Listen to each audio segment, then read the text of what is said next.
Shri Sairaj solutions या संस्थेत आपले सर्वांचे हार्दिक स्वागत आहे. काही समस्यांवर उपाय करण्यासाठी एक प्रभावी उपासना आपल्यासाठी प्रस्तुत करत आहे.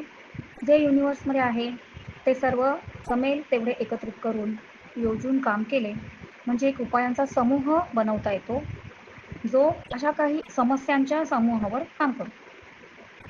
आपले शरीर एक यंत्र आहे. हे यंत्र महत्त्वाच्या 7 चक्रांवर चालते.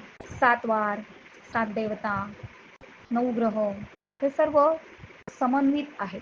चक्र म्हणजे ऊर्जा केंद्रे, जेथे आपल्या शरीरात विविध ग्रंथी असतात, त्या वेगवेगळी कामं करत असतात. त्यांनाच ऊर्जा पुरवण्याचे कार्य विविध चक्रे करत असतात. उदाहरणार्थ काही अंतःस्रावी ग्रंथी आहेत, एंडोक्राईन ग्लँड्स, आणि बाह्यस्रावी आहेत, एक्झोक्राईन ग्लँड्स. तर ज्या की अंतःस्रावी ग्रंथी आहेत त्या विविध हार्मोन्स तयार करतात. पिट्युटरी ग्लँड्स आहेत, थायरॉइड्स आहेत, पॅराथायरॉइड आहेत, अधिवृक्क आहेत, स्वादुपिंड आहे, थायमस, स्पायनल आणि हायपोथॅलॅमस. तसंच बाह्यस्रावीमध्ये स्वेदग्रंथी, पाचक ग्रंथी, लाळ ग्रंथी या आहेत. या जिथे जिथे आहेत तिथे तिथे ही ऊर्जा चक्र आहेत आणि ती सूर्यप्रकाशातले 7 रंग घेऊन या ग्रंथींच्या अवतीभोवती प्रकाश वलय म्हणून फिरत असतात. प्रत्येक रंगाला एक एक काम दिले आहे. त्यांना विशिष्ट आकार आहेत, त्यांना विशिष्ट ध्वनी आहेत. हे ध्वनी, रंग त्यांची ऊर्जा आहेत. नवग्रहातून हे रंग त्यांना मिळतात. काही स्वर, काही व्यंजने मिळून एक ध्वनी तयार होतो. तो ही चक्र आणि ऊर्जा सांभाळतो. जेव्हा एखादे यंत्र बनवले जाते तेव्हा त्याचे मॅन्युअल सोबत दिले जाते, म्हणजे ते अधिक समजते. तसेच वेद आणि पुराणे हे मानवी कृतीचे मॅन्युअल आहे. भगवान व्यास हेच श्री विष्णू आहेत असे आपल्याला श्री विष्णू सहस्त्रनामात समजते. पूर्वकर्मानुसार जेव्हा मानव जन्म होतो तेव्हा नवग्रह स्थितीचा या ऊर्जा चक्रांवर परिणाम होतो आणि जन्मपत्रिकेमध्ये काय ऊर्जा आणली आहे हे समजते. गत जन्मातून ही ऊर्जा आपण आणलेली असते. आता किती ऊर्जा ज्या जन्मात करणार आहोत आणि किती इच्छा आणि काय आहे ते आपल्याला ग्रहांच्या स्थितीवरून समजते. त्याचा आपण नंतर विचार करू. प्रस्तुत याच्यामध्ये आपण व्यासांनी लिहिलेले जे नवग्रह स्तोत्र आहे आणि त्यात त्यांनी फलश्रुती पण दिली आहे, आपण ते म्हणत असताना जी ऊर्जा ही पूर्वकर्मानुसार आणली आहे ती वाढते किंवा कमी होते हे वर्तमान कर्मावर आधारित आहे. म्हणून या जन्मात विविध व्रते, स्तोत्रपठण, धार्मिक कार्ये, होम हवन, देवतांच्या कथा, पोथी वगैरे यामधून आपल्याला प्रारब्ध आणि संचित कर्माचा संबंध पाहता येतो. क्रियामान कर्म हे आपण जे काही सध्या करत आहोत, आपले विचार आणि आचार, आपला आहार यांनी बनत असते. ऊर्जा चक्र आणि कर्म एकमेकांशी संलग्न आहे.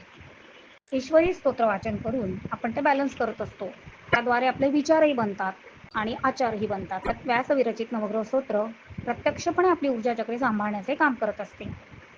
अजाणतेपणे सुद्धा आपण उच्चारलेले स्वर, व्यंजन चक्रांवर काम करतात.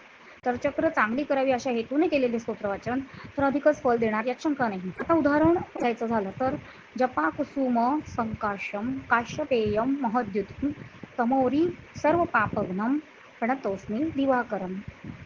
यात आपल्याला यम आणि रम ही 2 ध्वनी मिळतात, जे की अनाहत आणि मणिपूर ही चक्र ॲक्टिवेट करतात.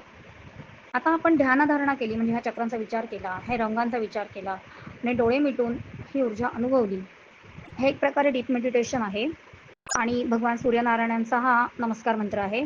तर मणिपूर चक्र पिवळा चकाकता प्रकाश आणि पंचमहाभूत त्यातलं अग्नितत्व व अनाहत चक्र हे चकाकता हिरवा रंग आणि पंचमहाभूतातले वायुतत्व हे प्रस्थापित करते.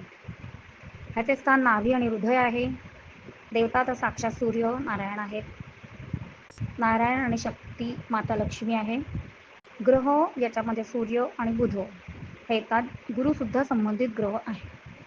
आता हे चक्र योग्य काम करते म्हणजे काय समजते तर ही व्यक्ती हुशार असते, आत्मविश्वास पूर्ण असते आणि हे चक्र कमी काम करतंय तर समज कमी असते किंवा आत्मविश्वासाचा अभाव असतो. आणि हे चक्र जर का शारीरिक घडामोडींवरती कसं काम करतंय हे बघायचंय तर सराव आणि सातत्य याने आपल्याला ते पाहता येतं.